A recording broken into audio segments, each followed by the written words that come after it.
I would certainly be in favor of allowing states to use the bankruptcy route. Oh, Doug. Welcome to another edition of Following Mitch's Money. I think maybe I need to think about renaming this Following Corrupt Republican Politicians. As everyone knows, MMRC was unsuccessful in our quest to ditch Mitch. But there is another way to at least remove him as majority leader, as Aaron has already noted, and that does involve the January elections in Georgia. I decided that tonight I'm going to talk about one of those Republican candidates, Kelly Loeffler. She's running against the Democrat, Raphael Warnock.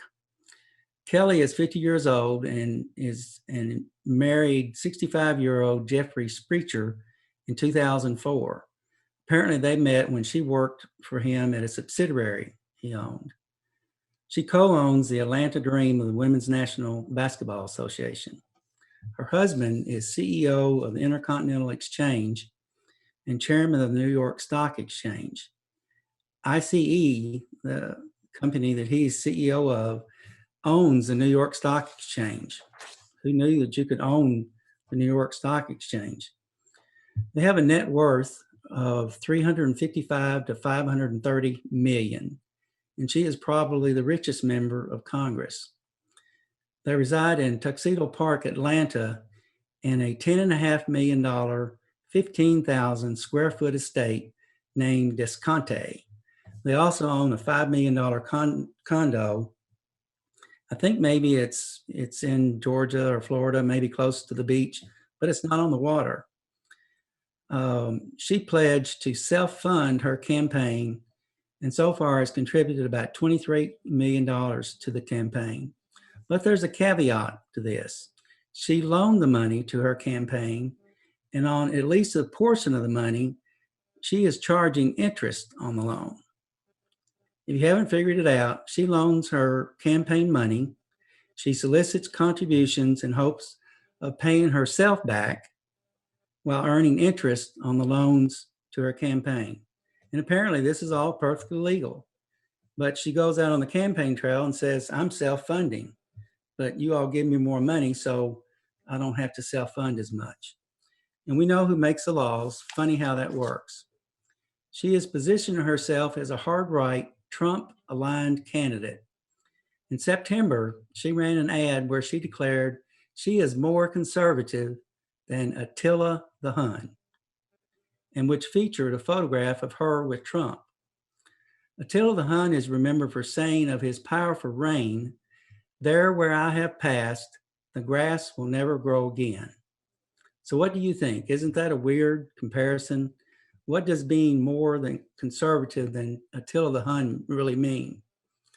Within the last 6 months, she has been accused of buying, selling stocks based on private congressional briefings and may be the subject of an FBI investigation into insider trading. The Senate's Ethics Committee ruled that she had not violated ethics rules, and the DOJ dropped an investigation into her affairs.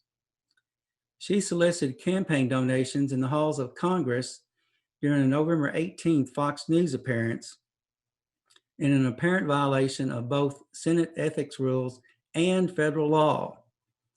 This is a quote from her. "Look, we know that hundreds of millions of dark liberal money is pouring into our state. That's why it's so important that everyone across the country get involved. They can visit kellyforsenate.com to chip in $5 or $10 and get involved and volunteer." She also posted a separate clip from the same interview conducted in the Senate building to her personal candidate Twitter page. That video links out to a campaign donation form. Senate ethics rules bar lawmakers from asking for contributions on federal property. I think probably the Senate building is on federal property, and federal statutes make doing so a crime. According to 18 U.S. Code 607, it shall be unlawful for an individual who is an officer or employee of the federal government, including the president, vice president, and members of Congress, to solicit or receive a donation of money or other thing of value in connection with a federal, state, or local election while in any room or building occupied in the discharge of official duties by an officer or employee of the United States from any person. I think it's appropriate at this time to mention that Trump violates this law pretty much every day. Violators of the law says shall be fined not more than $5,000, imprisoned not more than 3 years or both. So I don't think we want to elect her because she might be in jail. Citing that criminal statute, the rules and standards of conduct maintained by the Senate Ethics Office say members and staff may not receive or solicit campaign contributions in any federal building. Does the old phrase, where there is smoke, there is fire, apply to this situation? Of course, I cannot vote in this election. Some folks are actually moving to Georgia and getting registered in time to vote, but I can't leave Kentucky. But if I could, my vote would go to Raphael Warnock. Back to you, Aaron.